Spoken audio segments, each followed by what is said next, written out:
समाज आता जास्त शिकला वाटतं बाबासाहेबांपेक्षा पण, कारण की त्याला अबकडनुसार आरक्षण पाहिजे. बौद्धानं तुमचं आरक्षण खाल्लं ना, कारण की तुम्ही झोपलेत. बौद्ध जागे. बाबासाहेबांना जे 22 प्रतिज्ञानुसार तुम्ही वागा ना, तुम्हाला काय झालं? तुम्हाला तर पाहिजे तुमच्या घरामध्ये देवी देवता पूजापाठ, लग्न तुमच्या ब्राह्मणशिवाय होत नाही, तर मग कसे पुढे जाणार आहे तुम्ही? याला वर्गणी दे, त्याला वर्गणी दे, ह्या मंदिरासाठी वर्गणी दे. आणि आता म्हणता का 13% आरक्षणमधून तुम्हाला किती टक्के द्यायचं रे? आणि बाकीच्यांना काय करायचं? बाबासाहेबांना सांगितलं ना, अनुसूचित जातीला एक समान, 59 जाती एकजुटीनं राहा, आपले एक नेता बनवा. SCचं बजेट कुठं चाललं रे? लाडक्या बहिणी योजनेसाठी 1500 कुठून आले? आपलंच बजेट आहे ना ते. तुमच्यासारखे लोक या ठिकाणी आता तुम्ही तुकडी करत आहे. एकजुटीनं राहा, सगळ्यांचं भलं होईल. तुम्हाला काय झालं रे?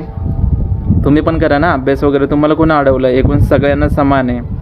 तुम्ही ह्या देवाची पूजा करणार, त्या देवाची पूजा करणार, मग कसे जाणार पुढं? आतापर्यंत काय नारं तुमचं आरक्षण नाही कोणाच्या हक्काचं? काय माहीत नाही तुमचं नारं तो काय तर. अरे सुधरा रे अजून पण. बाबासाहेबांना दिलं ना का तुम्ही जास्त शिकले, संविधान बदलायला निघाले का तुम्ही आता? भैया तुम्हाला एक मराठीमध्ये सांगत आहे आम्ही, व्यवस्थित राहायचं.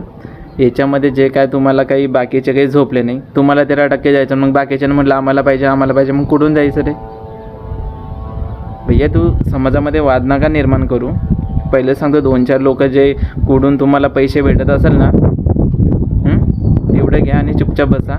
घेणं देणं बौद्धांचं नाव तुम्ही घेऊ नका. आणि अबकडं तर तुम्ही विसरून जा, कारण की तुम्हाला भेटू शकत नाही. पहिले 22 प्रतिज्ञानुसार बाबासाहेबांना तुमचा नारा आहे ना, तर मग बाबासाहेबांना 22 प्रतिज्ञा सांगितल्या, देवी देवतांना मानायचं नाही असं तसं.